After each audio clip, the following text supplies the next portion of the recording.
So the next Warhammer 40k Balance Dataslate is expected in the near future. Let's talk about what it might realistically bring, and some potential buffs and nerfs to the strongest and weakest factions.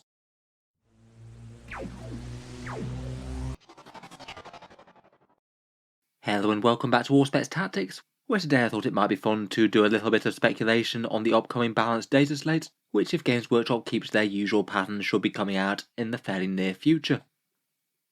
As I'm sure most of you who are watching know, the Balance Dataslate is Games Workshop's updates to 40k's rules. They're reportedly aiming to bring it out 4 times per year, so quarterly, and it's the main area where they make any changes to the actual rules of codexes and things, to try and make sure that most factions are on a bit more of an even playing field. Broadly speaking, they have been pretty well received by the community. As a digital update, in general they seem to have been doing pretty well at hitting the armies that are strongest and buffing the armies that are weakest, and often in quite meaningful and interesting ways. The last one that we had was about 3 months ago now, so it would imply that the next one is due any time. The one that came out alongside the Nephilim chapter approved really made quite a lot of changes to 40k, and I think that perhaps quite a few people have been glad to have a bit of breathing room and not have Games Workshop tweak anything for a little bit, particularly with the majority of codexes in 40k being pretty well balanced at the moment, at least in my opinion. Warhammer game balance has always had its ups and downs, but I'd say that currently in Nephilim it's not going too badly. Throughout 9th edition and 8th edition, we've often been seeing armies that have had massive, crazy 70% win rates, if you're looking at things like tournament statistics to compare the top factions. And while it does seem that there are armies on top in Nephilim, things like Tyranids, Harlequins, Sisters and Necrons, perhaps more than most, all of these seem to have win rates in the high 50s as opposed to all the way up to the 70s, so it perhaps implies some of the very top armies aren't actually quite as unbeatable as they have been in the past. I'd imagine that this next Balance Dataslate could be at least fairly light touch, maybe not making too many drastic changes, as arguably the game doesn't need quite as much work as it did previously, and I would guess that there won't be points adjustments in this update. Usually they come with a chapter approved, so that will probably be the next one.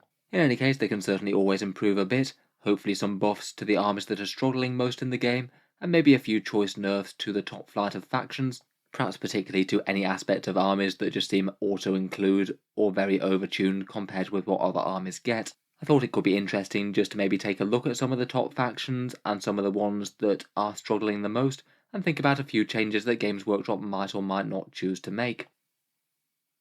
For arguably the top 4 factions listed, I feel like Necrons Sisters and Tyranids Harlequins are both quite separate. Necrons and Adeptus Sororitas were both armies that were struggling a bit, got improvements in the last Balance Dataslate and the Nephilim changes, and both seem to have some very common themes going along, a bunch of fairly auto-include choices in their codexes, and some insanely strong secondary objectives compared with other armies.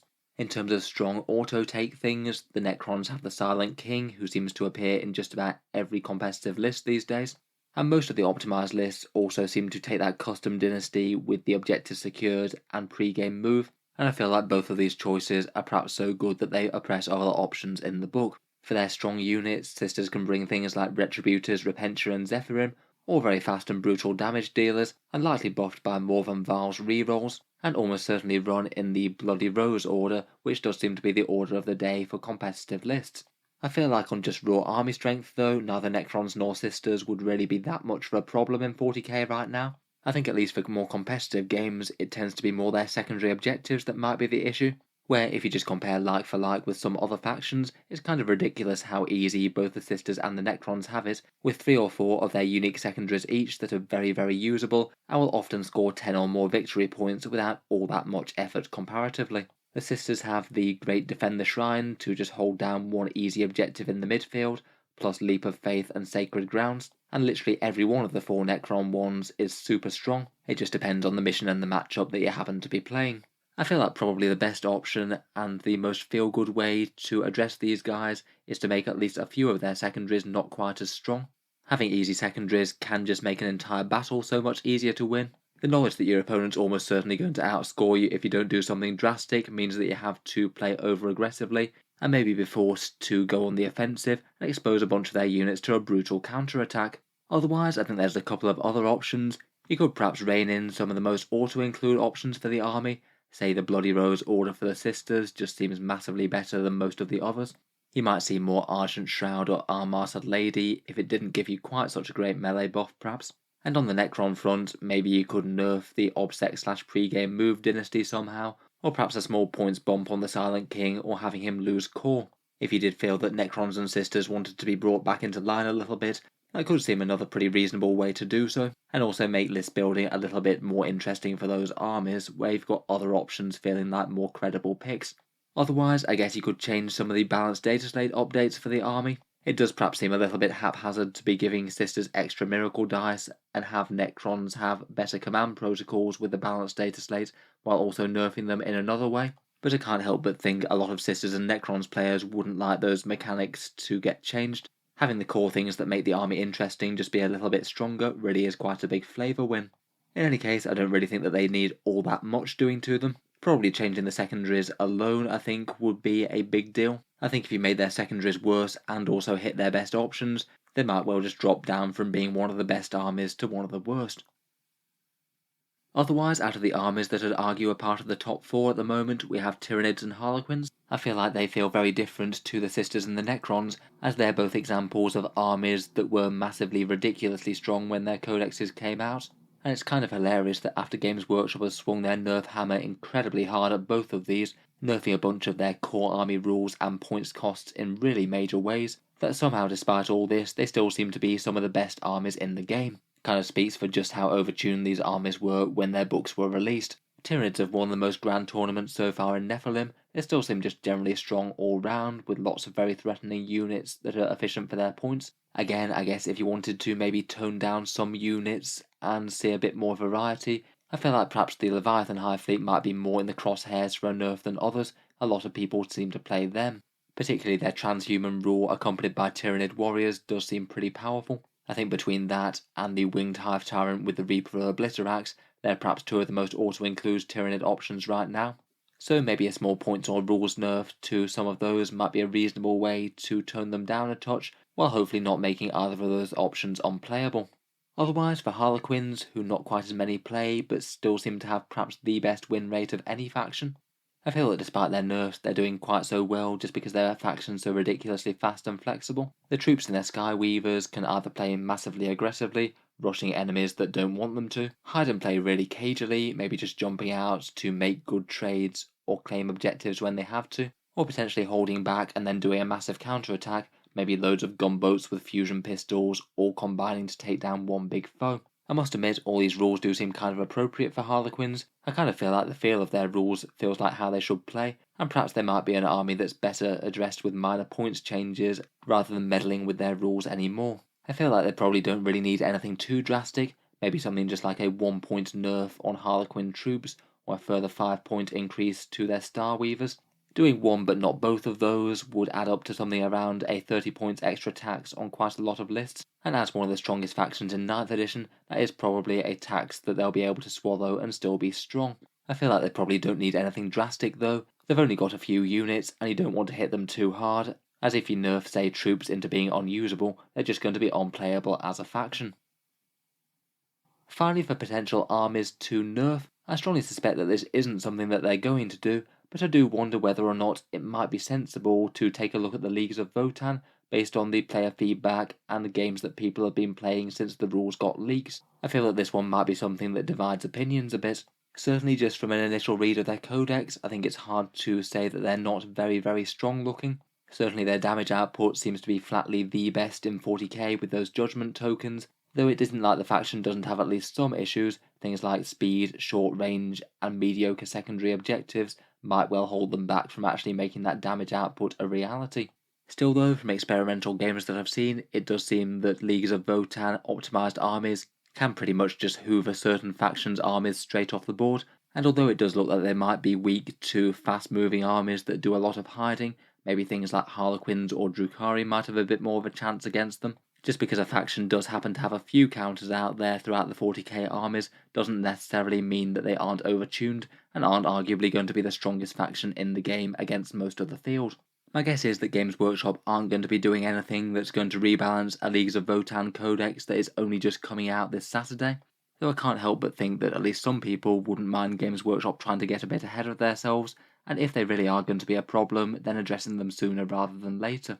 I've seen loads of comments online about them saying, oh yes, sure, they're going to sell all the codexes and models and then nerf the faction just like they do with other things. And if that really is what's going to happen with the faction, then I can't help but think that it might just be better that Games Workshop makes those changes early, then they're selling a product that people know what they're actually going to get, as opposed to buying an army based on rules that are just about to be changed. Even if I'm sure a whole load of people would slam Games Workshop for nerfing a codex before it's even out. I'd argue if they are going to nerf the codex, it's actually better that they nerf it before it's out, as at least that way you know the army and the rules that you're going to be buying. I've seen a fair few people who are just excited to collect some Space Dwarf armies and are going to be doing that one way or the other, and I have at least had a few comments from people who are pretty disheartened about the sheer amount of negativity being directed towards this faction, and it is kind of sad to see. Arguably for these people, if Games Workshop tried to make sure that the Leagues of Votann aren't just the new meta hotness, then you wouldn't get droves of people saying in the comments how they're going to refuse all games against them because they think that they're so broken.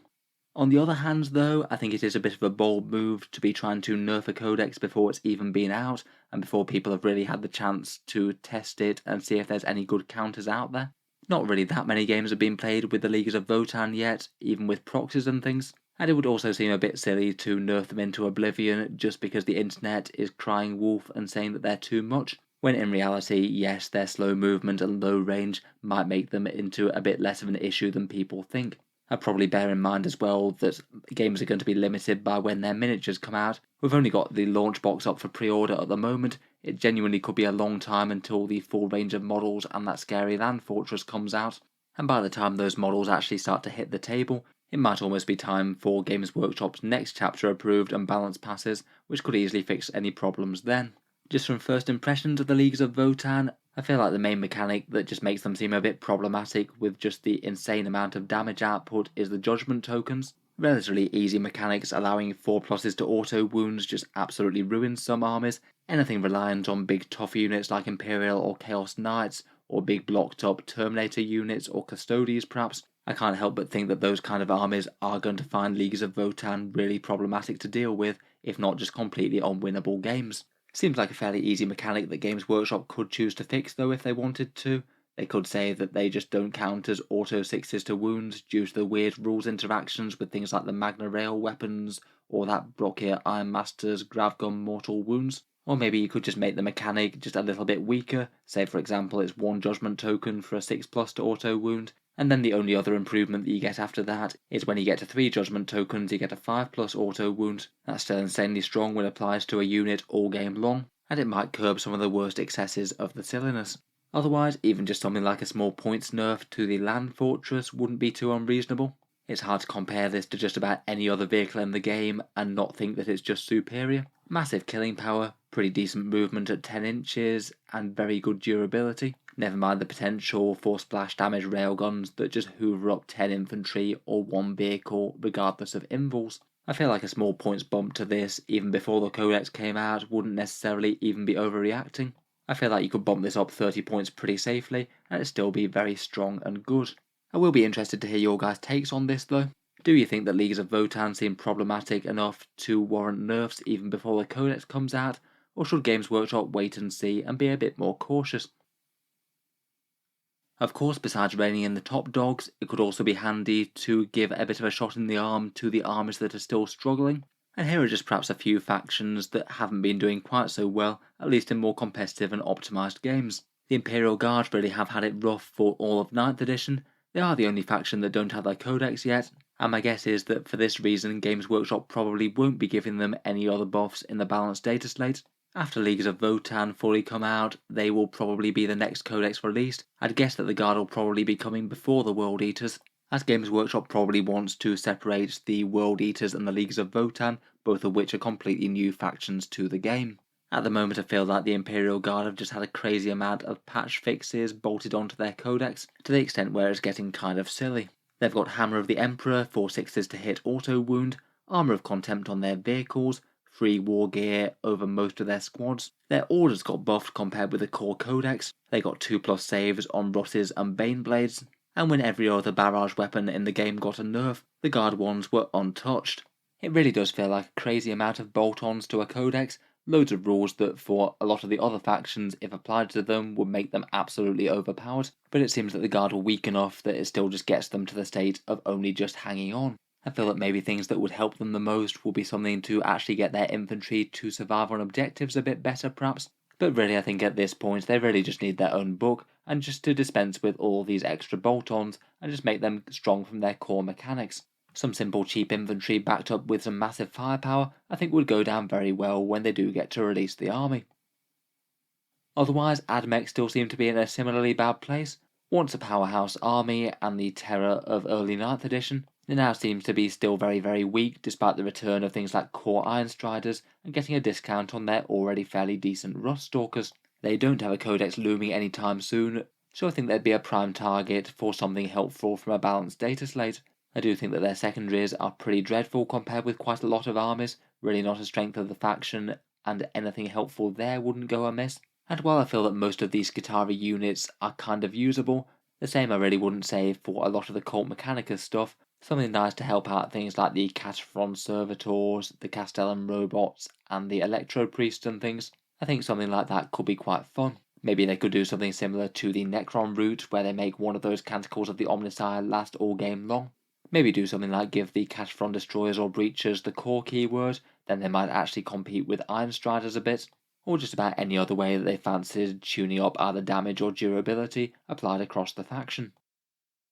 Space Marines in general do seem to be in a pretty bad place as well. Most of the Divergent chapters tend to be doing better than the core Codex ones, and the Blood Angels perhaps even better than most of them, but even the Blood Angels only really seem to get to mid-tier at best, and most of the core Codex ones are pretty underwhelming, particularly things like Imperial Fist and Raven Guard, who've had it bad for most of the edition. Armor of Contempts definitely helped them out in a big way, but it doesn't seem to have been quite helpful enough for actually making them strong, so perhaps more balanced data slate things could be in order. Like the Guard, the Marines are rumoured to have a codex in the works not in the too far future, rumoured to be after World Eaters and an update to all their standard Codex Space Marine books, things like Ultramarines and Imperial Fist, and the other supplement style books that weren't redone in 9th. Until then, though, I'm really not too sure exactly what they would do for Space Marines that could make them more competitive in the meantime.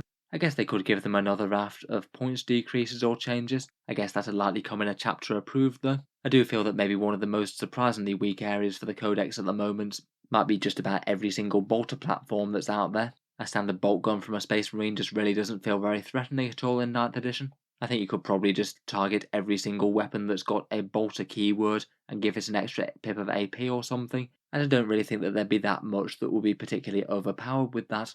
Could be a particularly nice way of helping out Imperial Fists as well, who absolutely love their bolters, but their damage output just isn't that great. I'd be interested to hear what other ways you think that you could help out things like Imperial Fists, Raven Guard, or Ultramarines or things. I feel like a wide-reaching buff like Armor of Contempt was quite brave but worked okay, and I'm not sure where else they would go from there. Otherwise, just a couple of Xenos factions that I think could do with a bit of help. Genestealer cults are a pretty hard army to win with. It certainly takes players with a pretty high skill level to do well with them, and remain with a fairly dire win rate overall. They got completely passed over in Nephilim for any sort of improvements, so again could be a nice balanced data slate target. I feel like doing something for them like a -1 to hit at greater than 12-inch range could be quite fun. Maybe that could help with their stealth tactics in similar sort of ways to Raven Guard or Alpha Legion perhaps. I do feel that maybe one of their core problems is that they just pop up, kill something, and they can get killed very easily, so any more shenanigans to stay safe could be good. I kind of feel like units like Aberrants might not hurt to have a bit of a buff to their melee as well. You certainly don't really want to compare those guys to units like the Leagues of Votann, Chthonian Berserks. Finally, I thought we'd mention the Orks, who don't actually have such a terrible win rate in tournaments at the moment. It is approaching 50% given their WAR changes. It's very rare that you see them actually doing well at the actual top levels of 40k though, and a lot of army lists maybe feel a bit samey with lots of Squig Hog Boys and the new kill rigs. I feel like plenty could perhaps be done to help the units that are a bit less played in the faction, but maybe if you were just going to give them some general feels good buffs, perhaps something that would actually help out with their leadership, like an improved mob rule, would be really nice. It does feel a bit sad when the Orcs just run away from a fight rather than charging right in, and current mob rule seems very weak indeed, still having a hefty chunk of a squad potentially legging it. Otherwise, I've seen a few people mention things like giving Armor of Contempt to Mega Nobs. Could be interesting to have some Orky Terminators on the go. They do feel like a unit that should be absolutely as hard as nails. So anyway, let me know what you think down in the comments below. If you were in charge of writing the Balance Dataslate, what kind of rules changes would you like to see for Warhammer 40k? Either buffs for the most struggling armies in the game, or nerfs to the strongest ones. In any case, I'll certainly be looking forward to seeing any 40k rules updates that do issue forth. I'll be covering the next Balance Dataslate on the channel, so feel free to subscribe to Auspex Tactics if you'd like to see that. Finally, if you have been enjoying all the videos on the channel, I would just like to mention that Auspex Tactics does have a Patreon page as well, which is how I can afford to keep on making quite so many videos quite so regularly. If you are enjoying a lot, then any support is enormously appreciated. Channel patrons do get a fair few advantages, seeing certain videos early, regular votes to see what sort of things happen next on the channel, and automatic entry into the regular prize giveaways with a chance to win some big model kits each month. If any of that sounds good or you'd just like to help support, the link is down in the video description. In any case, a massive thank you for listening, and I'll hope to see you guys next time.